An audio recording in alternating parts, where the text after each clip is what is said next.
The World Health Organization now considers dengue as the globe's most dominant mosquito-borne disease. From just a half a century ago, more than 100 countries are now susceptible to dengue, putting half of the world's population at risk, resulting in 50 million infections each year. The first dengue cases in the world were detected in the Philippines and Thailand in the 1950s. And the number is rising sharply every year. But thanks to a vaccine called Dengue, the fight against the disease hopes to get a much-needed shot in the arm.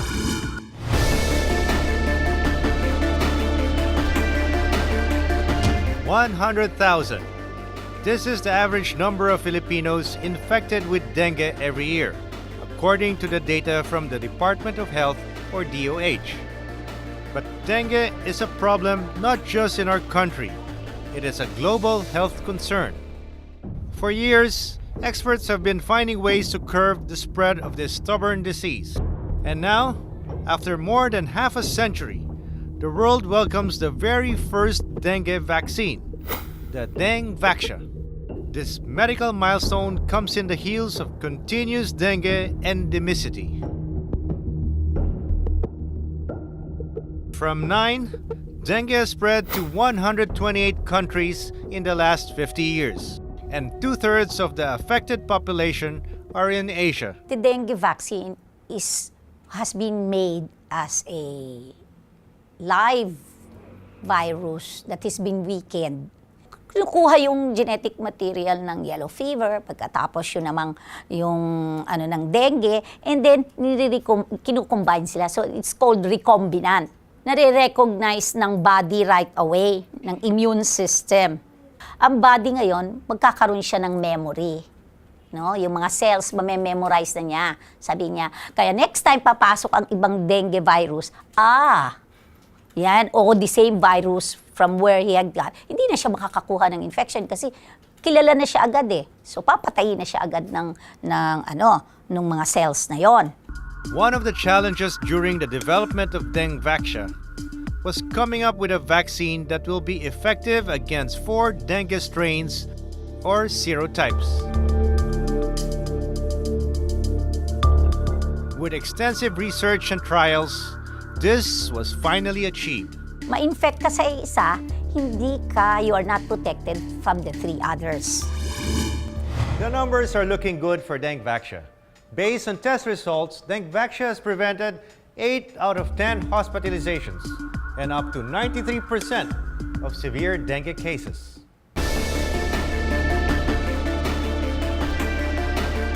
So if you continuously give the vaccine for so many years, you will see a decline, even a reduction, not only a reduction, maybe eradication. This is actually in response as well to the WHO objective of reducing the mortality of this disease by 50% and reducing the morbidity by 25%. With its great potential, the Dengue is indeed a promising medical breakthrough. And the Philippines is proud to be an active part of it, from development to approval. We are one of the 15 countries where clinical tests were done. We are actually in the forefront in terms of the development of this dengue vaccine because we've been involved from phase 1, phase 2, and phase 3 studies. Actually, we are the only country in which these 3 phases have been conducted.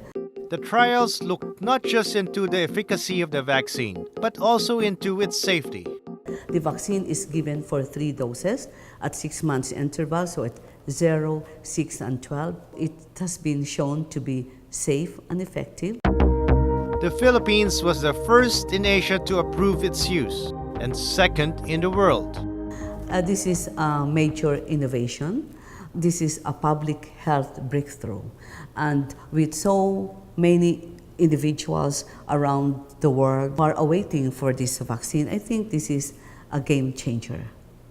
For the DOH, the Dengue is a welcome support to the government's ongoing anti-dengue efforts. For 2015, mas mataas ang bilang ng kaso natin versus 2014. So if you're going to look into the trend, it varies. The vaccine is supposed to provide the protection, meaning dapat less cases ang makita natin as far as dengue is concerned.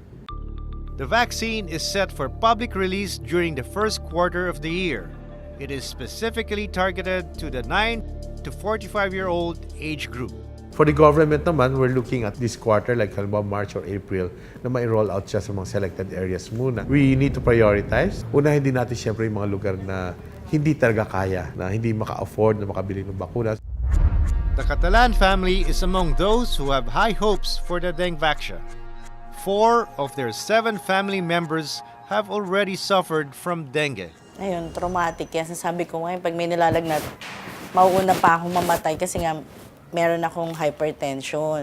The mother, Bernadette Catalan, was the second to be infected. Hindi nalalo yung katawan ko, tapos dumating yung time na yun, nagkaroon ako ng bleeding. Kinailangan salinan ako ng 4 na bag na dugo. But the case of her son, Edward Adrian, was worse. Alam ko lang lagnat, walang-wala ako sa sarili. Nakalimpungatan ako pag nililipat ako ng doktor dun sa ICU, nagwawala ako, yun lang. Sobrang hirap, hindi ko alam na mamatay na pala ako eh. With dengue vaccine, they are hopeful that the end of their dengue ordeal is finally over. This vaccine is probably game changer kasi siguro magkakaroon na ng peace of mind. The invention of dengue vaccine is good news not just for families, but for medical practitioners as well. It's a game changer. Dengue vaccine will provide protection. I think it will decrease the incidence in the coming years. No matter how much it will cost, I think it will be worth it. Experts reiterate that although dengue vaccine carries much potential, it is but one leg in the multi-pronged approach to fight dengue. Sanofi Pasteur actually established a dedicated manufacturing plant for dengue. No? So in the next 10 years, talagang makakapag-produce ito ng 1 billion doses para masagot natin ang requirements ng mga countries that are endemic on dengue. The invention of dengue vaccine is just a start. Research and development is and always will be a continuous process. At the earliest sign na parang may dengue ka, magpating ka kaagad. Advocating to the community on their participation on what they're supposed to do.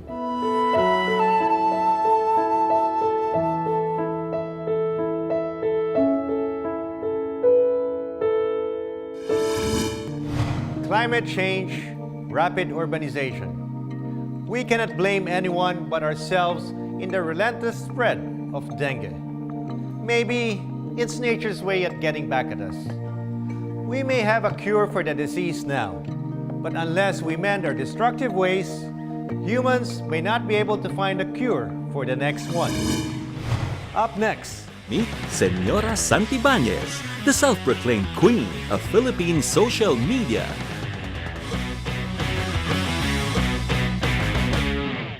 Midas Hotel and Casino, a contemporary, design-led lifestyle hotel in the majestic hub of Manila with fabulous views of sunset on the bay.